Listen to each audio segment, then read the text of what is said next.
You're watching Action News at 11 on CBS 47 with Paige Kelton, Mark Spain, Chief Meteorologist Mike Birch with your first alert forecast, and sports with Steve Wrigley. Action News on CBS 47 is coverage you can count on in high definition. Last year, Florida's cybercrime unit made 59 child porn arrests statewide. So far this year, 53. According to the U.S. Attorney's Office, our district leads the country in the number of child porn cases. The job of exposing this secret world falls to a small group of law enforcement officers. Every day, they go to a place unfathomable to you and me, and the abuse they expose haunts their sleep. Tonight, Action News gives you a never-before-seen view of the men and women who fight for justice for those who can't fight at all. Right now, there's a war being waged in Northeast Florida, and Special Agent Mark Baker is entrenched on the front lines. Armed with a keyboard and computer, this former narcotics detective and father of 4 has a single mission. Our task every day is to get up and to keep the kids of Florida safe. Safe from those who would steal our children's innocence. All the red dots on this map of Florida show computers that have downloaded child pornography. It's staggering. With 14 agents in 5 offices across Florida, there are more cases than cops. Hey. As part of the Florida Attorney General's cybercrime unit, Agent Baker polices the internet for pedophiles. When I was a kid, we traded baseball cards. These people are trading pornographic images of children and children being sexually abused. Action News cameras were allowed where no cameras have gone before. It's a totally different kind of investigation. On the trail of a local child porn suspect. 70 man-hours have gone into this case so far. How you doing, Your Honor? Are you Mark Baker? Yes, sir, I am. All right, raise your right hand. You solemnly swear to tell the truth in this proceedings will help you God? Yes, sir, I do. All right, we have a 27-page affidavit for search warrant, which I've gone over. With the swipe of a pen, Agent Baker is ready to move in. It's 6 a.m. and the cybercrime unit is about to serve a search warrant to a home in Orange Park. He is an active duty naval officer. A last-minute briefing. Agents are told what to expect. Nobody will be walking around inside the house. There's nervous anticipation on the ride to the house. You never really know what you're getting into.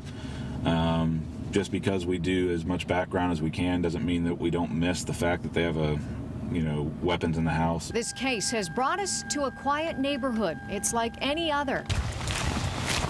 Agents move in fast. It takes just seconds, and the situation is under control. After 3 hours, the search leads to an arrest. Jeffrey Hartzell, a husband and father, a lieutenant commander in the Navy, was let out in handcuffs. But this small victory holds no joy for Agent Baker. If you arrest somebody that's committed a homicide or some drug ring, whatever, you might have a high five, like, yeah, we got him and all. It never really works out that way in these kind of cases. There's no real winners. There's always collateral victims. There's always the family. They had no idea usually, and it's always sad no matter what. This work takes an emotional toll. I'd like to tell you that when I get home, it's all behind me and I don't think about it. But in order to place the handcuffs and to take that person to jail for viewing images, child pornography, or exploiting children on the internet, it's got to be done. It's motivation for Agent Baker.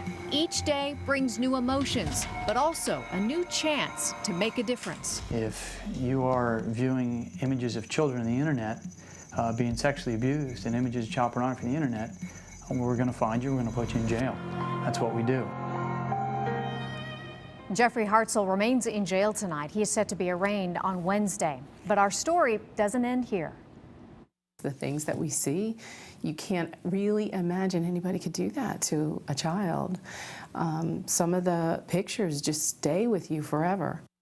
That's Maureen Horkin, the director of the cybercrime unit. And tomorrow night, the emotional toll these cases take on the investigators and what motivates them to keep going. You think you have a bad day at work? Imagine what these men and women go through every day, having to look at misery, look at children being tortured. Sure, I know the emotional toll it took on you just putting this story together, but a lot of these guys, and it's mostly guys, have families as well, so it impacts them too. It's true, the collateral damage Agent Baker talked about, we were there we saw the family members come up and the look of shock on their face, and there was an overwhelming sense of just sadness. Sure. At what had happened. There were no high fives outside that house. And tomorrow, Jacksonville is ground zero in this fight. That's right. The Internet Crimes Against Children Conference is being held here in Jacksonville. Law enforcement right now from all over the country are here to talk about this battle against child pornographers, and we're going to have much more on that tomorrow night right here at 11. It is a fight we must win. Well, the First Alert Weather Center is getting more new video in from Oklahoma.